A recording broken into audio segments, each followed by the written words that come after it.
Setelah menempuh perjalanan panjang melintasi benua dengan kapal terbang raksasa, momen yang ditunggu-tunggu akhirnya pun tiba. Di video ini, Yusiel telah resmi menginjakkan kaki di tempat penentuan nasibnya, Akademi Stella. Yusiel menghela napas panjang. Dari luar, dia mungkin terlihat sangat tenang. Namun jauh di dalam kepalanya, banyak pertanyaan terus berkecamuk menghantui. Bisakah dia bertahan di akademi yang keras dan penuh monster ini? Atau bahkan setidaknya untuk bertahan hidup di dunia yang penuh ketidakpastian dan bahaya? Tepat saat keraguan Yusiel memuncak, tiba-tiba sistem kembali menunjukkan perannya. Sebuah notifikasi muncul menawarkan hadiah istimewa berupa versi downgrade dari item skill masa lalunya, lengkap dengan bonus XP. Membaca notifikasi tersebut, dalam hati Yusiel terbersit pikiran, ternyata orang-orang di balik sistem ini masih punya etika komersial untuk menjaga peluang hidup playernya agar tidak mati konyol. Merasa mendapat jackpot dari sistem alias hoki jalur langit, insting serakah gamernya langsung keluar. Yusiel mencoba request item dan skill tier dewa seperti Returning Light dan Place of the Flash. Ia juga meminta Hyperspace Blink. Namun, apa mau dikata? Ternyata sistem langsung menolaknya mentah-mentah. Alasannya, kelas item tersebut terlalu tinggi. Sistem menjelaskan soal naratif power, yang intinya menegaskan bahwa Yusiel masih terlalu newbie. Dia belum berhak mendapatkan item late game, karena dia belum punya pengaruh apa-apa ke dalam plot utama. Yusiel pun hanya bisa terdiam. Setelah berpikir dan menimbang-nimbang cukup lama, akhirnya Yusiel mencoba meminta Bulbul Glasses. Hati Yusiel senang bukan kepalang, karena ternyata sistem mengizinkan ia menggunakan item tersebut. Ia tidak pernah menyangka bahwa dirinya bisa memakai kacamata Bulbul Glasses secara langsung. Namun, sebelum kita bahas seberapa OP peran item Bulbul Glasses buat Yusiel ke depannya, silahkan klik tombol subscribe dan like video ini terlebih dahulu ya. Bagikan juga ke teman-teman kalian yang suka manhwa. Sudah? Mari kita lanjut. Setelah Yusiel mantap memilih Bulbul Glasses dari item-item yang tersedia di sistem, seketika muncul di hadapannya sebuah artefak berbentuk kacamata. Benda itu bukan artefak kacamata biasa, melainkan wadah memori yang menyimpan seluruh informasi, strategi, dan rahasia yang pernah Yusiel kumpulkan selama masa bermainnya dulu. Artefak ini dapat mengembalikan kekuatan terbesar Yusiel, yakni pengetahuan dan pemahaman tentang keseluruhan game yang telah ia tamatkan ketika sebagai seorang gamer. Dengan kacamata Bulbul Glasses, Yusiel bisa menganalisis dunia layaknya gamer veteran.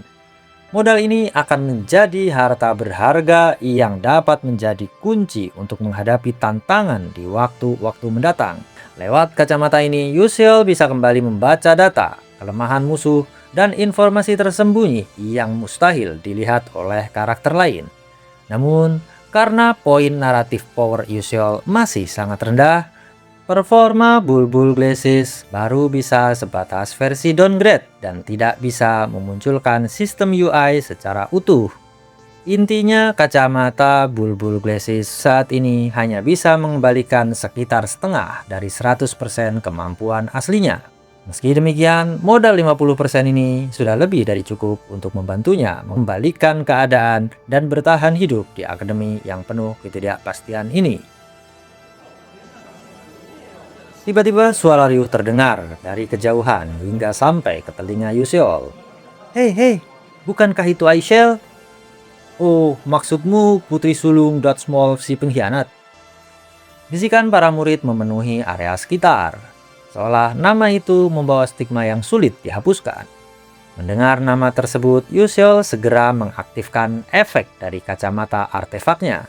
Ia ingin memastikan apakah benda itu benar-benar mampu mengakses informasi tersembunyi di dalam alur cerita dunia ini.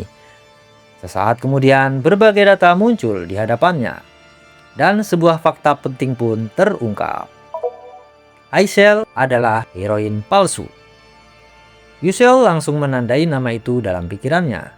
Dalam cerita game yang ia ketahui, Aishel merupakan salah satu karakter yang memiliki peran penting dalam jalannya kisah. Setelah kehilangan seluruh keluarganya, ia tumbuh dalam penderitaan sambil terus menghadapi berbagai intrik dan rencana yang disusun oleh villains Hong Bieo. Walaupun berkali-kali terjatuh oleh takdir yang kejam, Aishel tetap melangkah maju hingga pada akhirnya bertemu dan bersatu dengan sang protagonis pria. Karena itulah keberadaan gadis tersebut bukan sesuatu yang bisa diabaikan. Bagi Yuseol, Aishel adalah salah satu tokoh kunci yang dapat mempengaruhi arah cerita di masa depan. Akan tetapi, ada satu hal yang masih mengganjal di hati Yuseol. Di penghujung kisah, rencana balas dendam Aishel yang selama ini menjadi inti perjalanan hidupnya justru menghilang begitu saja. Lebih tragis lagi, protagonis pria yang memilih untuk melindunginya berakhir dalam nasib yang menyedihkan. Menurut Yuseol, akhir cerita tersebut lahir akibat gelombang kritik dan umpan balik negatif dari para pembaca. Meski dunia yang ia tempati berasal dari novel Don't Love the Princess, Yuseol menyadari bahwa alur yang ada sekarang telah jauh menyimpang dari cerita aslinya. Banyak bagian penting yang berubah, seolah seseorang telah menulis ulang takdir para tokohnya. Perubahan terbesar terletak pada kemunculan seorang karakter orisinal bernama Flame. Di dalam game, Flame mengambil posisi yang seharusnya menjadi milik heroin utama, sementara Aishel perlahan menggantikan peran yang berbeda dari novel aslinya. Yang lebih mengejutkan, Flame bukanlah penduduk asli dunia ini. Ia adalah seorang wanita dari dunia modern yang sejak lama membaca Don't Love the Princess. Karena suatu kejadian yang tidak diketahui, ia dipindahkan ke dalam dunia novel tersebut, membawa seluruh pengetahuannya tentang cerita yang seharusnya terjadi. Sejak saat itu, roda takdir mulai berputar ke arah yang sama sekali berbeda. Karena itulah Yuseol berkesimpulan bahwa dalam alur game, Aishel hanyalah heroin palsu yang keberadaannya perlahan tergeser oleh Flame, sang heroin sejati. Takdir yang semula seharusnya menjadi milik Aishel telah berpindah tangan. Seakan dunia ini sendiri memilih sosok yang berbeda dari pusat ceritanya. Bahkan, menurut informasi yang dibagikan para pemain, tidak peduli mau berapa kali mereka mengulang permainan atau mencoba mengambil pilihan yang berbeda, nasib Aishel tidak pernah berubah. Di setiap rute yang tersedia, tidak ada satupun akhir yang mampu menyelamatkannya. Pada akhirnya, dia selalu tersingkir dari panggung utama cerita, sementara Flame semakin kokoh menempati posisi yang seharusnya menjadi milik Aishel. Namun Yuseol tidak berniat memusingkan misteri di balik perubahan takdir tersebut. Baginya semua itu hanyalah plot twist yang tidak memiliki hubungan langsung dengan tujuannya saat ini. Menghela napas pelan, ia menyingkirkan segala pikiran yang memenuhi kepalanya, lalu bersiap meninggalkan tempat tersebut.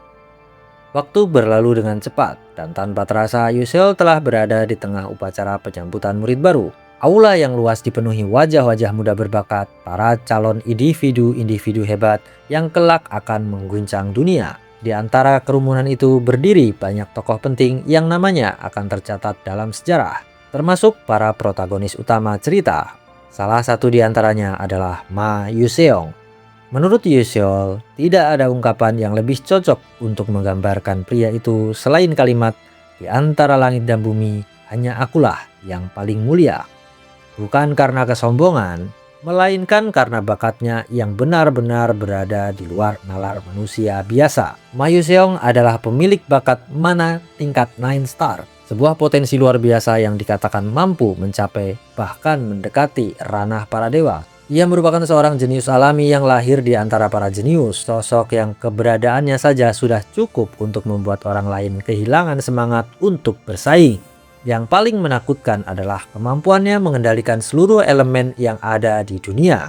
Api, air, angin, tanah, petir, hingga elemen-elemen langka yang sulit dikuasai manusia biasa. Semuanya tunduk di bawah kehendaknya. Bagi banyak orang, Ma Yuseong bukanlah seorang murid baru, melainkan monster berbentuk manusia yang ditakdirkan untuk berdiri di puncak dunia. Di tengah upacara yang sedang berlangsung, Yuseol diam-diam menyusun rencananya sendiri. Jika meraih true ending adalah sesuatu yang mustahil baginya, maka setidaknya ia harus menghindari bad ending yang menantinya. Cara terbaik untuk melakukannya adalah memastikan Ma Yuseong berada di pihaknya ketika saat itu tiba. Namun Yuseol tahu bahwa semua itu tidak semudah yang ia bayangkan. Kunci dari sebagian besar alur cerita tetap berada di tangan Flame. Gadis itu memiliki kemampuan istimewa yang sangat langka, yaitu kekuatan untuk menyucikan manusia yang telah terjerumus menjadi dark demonic. Kemampuan tersebut menjadikannya sosok yang tak tergantikan dalam banyak peristiwa penting di masa depan. Karena sama-sama berasal dari dunia modern, Yuseol sempat berpikir bahwa mendekati Flame mungkin merupakan pilihan yang cukup baik. Setidaknya, ada kemungkinan mereka bisa saling memahami sebagai sesama orang yang terlempar ke dunia ini. Namun, semakin ia memikirkannya, semakin banyak masalah yang mungkin muncul. Bagaimana jika Flame menganggapnya sebagai ancaman? Bagaimana pula jika pengetahuannya tentang cerita justru membuat gadis itu curiga dan menolaknya? Pada akhirnya Yuseol menggeleng pelan. Terlalu banyak risiko untuk sebuah kemungkinan yang belum tentu berhasil. Lagi pula, dibandingkan para tokoh utama yang berada di pusat cerita, dirinya hanyalah seorang NPC biasa dari sebuah desa terpencil. Seseorang yang bahkan tidak memiliki peran penting dalam alur utama. Dengan pemikiran itu, ia memutuskan untuk menyerah pada rencana tersebut. Daripada terlibat dalam pusaran takdir para protagonis, lebih baik baginya tetap berada di pinggir panggung dan menjalani hidup dengan tenang. Setidaknya itulah yang ia yakini untuk saat ini. Yuseol kini duduk di tengah deretan murid baru yang memenuhi ruang kelas Akademi Stella. Suasana ramai di sekitar tidak banyak menarik perhatiannya. Alih-alih memperhatikan keadaan sekitar, pikirannya justru melayang jauh. Sudah lama sejak terakhir kali ia duduk di ruang kelas seperti ini. Setelah lulus kuliah dan menjalani kehidupan sebagai orang dewasa di dunia modern, kembali menjadi seorang siswa sekolah menengah terasa begitu janggal baginya. Aku bahkan lupa bagaimana rasanya menjadi anak SMA, pikirnya. Saat ia tenggelam dalam lamunannya, seorang guru memasuki ruangan. Tanpa perkenalan panjang ataupun basa-basi yang tidak perlu, pria itu langsung meletakkan setumpuk kertas di meja dan mengumumkan dimulainya ujian penempatan. Mendengar hal itu, para murid segera menegakkan posisi duduk mereka. Sementara Yuseol hanya bisa menghela napas pelan sebelum menerima lembar soal yang dibagikan. Namun begitu matanya menyapu isi ujian, wajahnya perlahan berubah kaku. Kurikulum Akademi Stella ternyata jauh lebih kejam daripada yang ia bayangkan. Bahkan jika dibandingkan dengan sebagian besar universitas di Korea, tingkat kesulitannya masih berada beberapa tingkat di atasnya. Sayangnya, semakin banyak ia baca, semakin ia merasa tidak memahami apapun. Berbagai teori sihir, struktur mana, prinsip elemen, serta konsep-konsep akademis yang asing baginya memenuhi setiap halaman ujian tersebut. Untuk sesaat, ia benar-benar kehilangan kepercayaan diri. Menurut informasi yang ia ketahui, hasil ujian ini akan menentukan kelas para siswa. Mereka yang memperoleh nilai buruk akan ditempatkan di kelas F, kelas terbawah yang dihuni oleh murid-murid dengan kemampuan paling rendah. Sementara itu, mereka yang meraih nilai tinggi akan masuk kelas A, bahkan kelas S yang hanya diperuntukkan bagi para jenius terbaik akademi. Melihat lembar soal yang hampir tidak bisa ia pahami, Yuseol mulai merasa bahwa masa depannya di Akademi Stella tampak suram.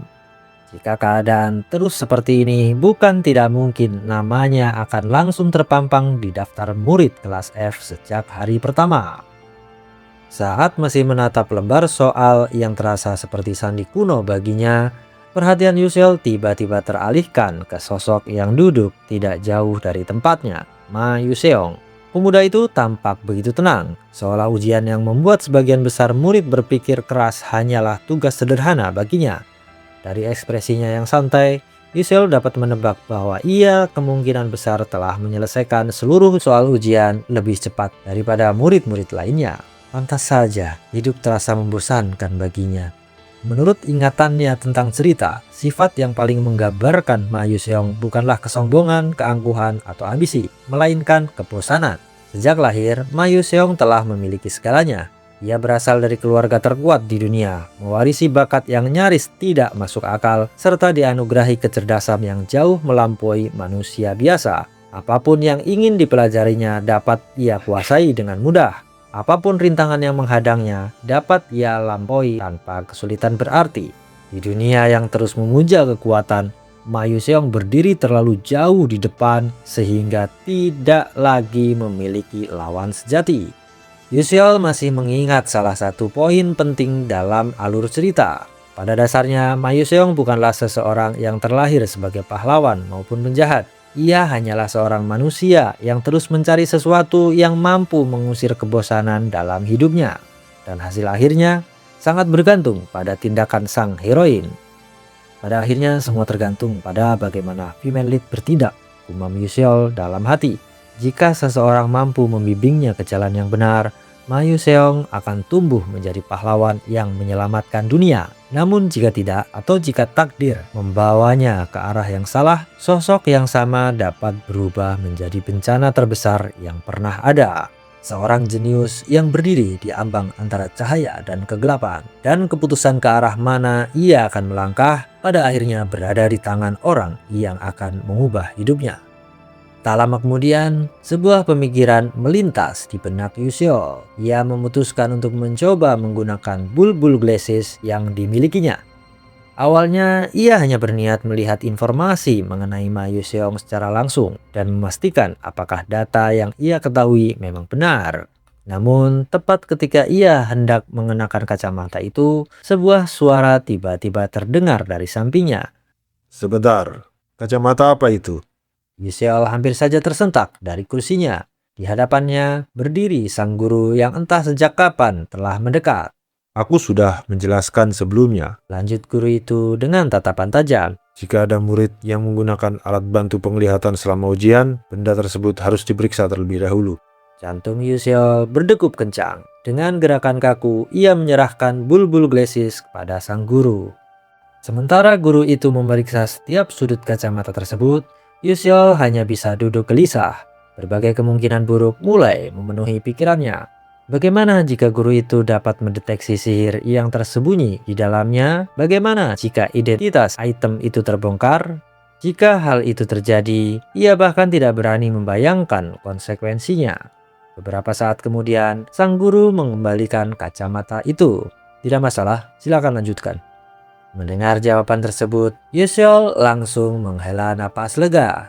Untungnya, di mata sang guru, bulbul glasses hanyalah sebuah kacamata biasa tanpa keanehan apapun. Begitu guru itu menjauh, Yuseol segera mengenakannya. Seperti semula, awalnya ia berniat hanya mengarahkan pandangannya kepada Ma Yuseong. Namun saat matanya kembali jatuh ke lembar soal ujian, sesuatu yang tidak terduga terjadi. Di samping semua pertanyaan-pertanyaan tersebut, jawaban yang benar muncul begitu saja di hadapan mata Yuseol. Untuk sesaat, Yuseol membeku.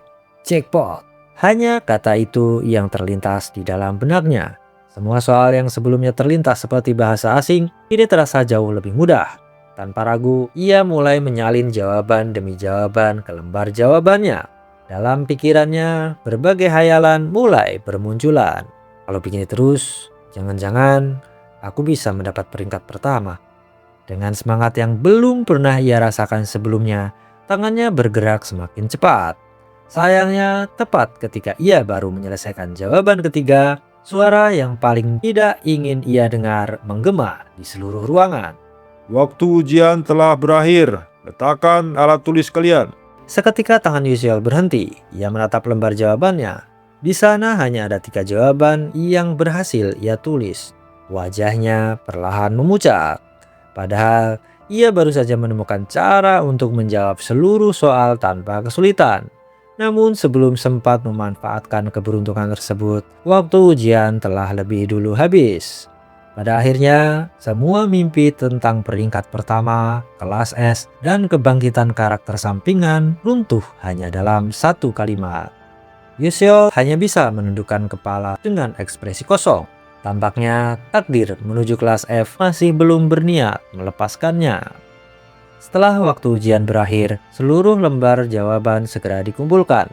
Sementara sang guru memeriksa hasil ujian yang berada di tangannya. Yusiel sendiri berusaha terlihat tenang, meskipun di dalam hatinya masih merasa kesal karena hanya sempat mengisi 3 jawaban saja. Namun, beberapa saat kemudian, suasana kelas mendadak berubah. Ketika sang guru sampai pada lembar jawaban milik Yusiel, ekspresinya yang semula datar tiba-tiba membeku. Mata pria itu membelalak sejenak sebelum langsung mengangkat kepalanya. Berikan kacamata itu sekarang juga. Seketika seluruh perhatian di kelas tertuju pada Yusiel. Yusiel hanya bisa berkedip kebingungan. Tanpa banyak penjelasan, sang guru segera menghampiri dan meminta bulbul glasses yang masih dikenakannya. Dengan perasaan tidak menentu, Yusiel menyerahkan benda tersebut. Guru itu memeriksanya sekali lagi. Tiap bagian diperhatikan dengan teliti. Namun, hasilnya tetap sama. Kacamata itu terlihat sepenuhnya normal. Tidak ada jejak alat komunikasi, tidak ada artefak mencurigakan, tidak ada tanda-tanda kecurangan yang ditemukan. Akan tetapi, alih-alih merasa puas, ekspresi sang guru justru semakin serius. Pergi panggil Dokter Grayan. Perintah itu membuat suasana kelas menjadi hening. Jantung Yusiel langsung berdegup lebih cepat. Nama itu tidak terdengar seperti seseorang yang dipanggil hanya untuk memeriksa sebuah kacamata biasa. Keringat dingin mulai mengalir di pelipisnya. Padahal ia yakin tidak ada yang salah dengan jawabannya. Jika memang ada kecurangan, seharusnya guru itu sudah menemukannya saat pemeriksaan pertama. Namun kenyataannya, bulbul glasses tetap tampak seperti benda biasa. Lalu, mengapa situasinya berkembang sejauh ini?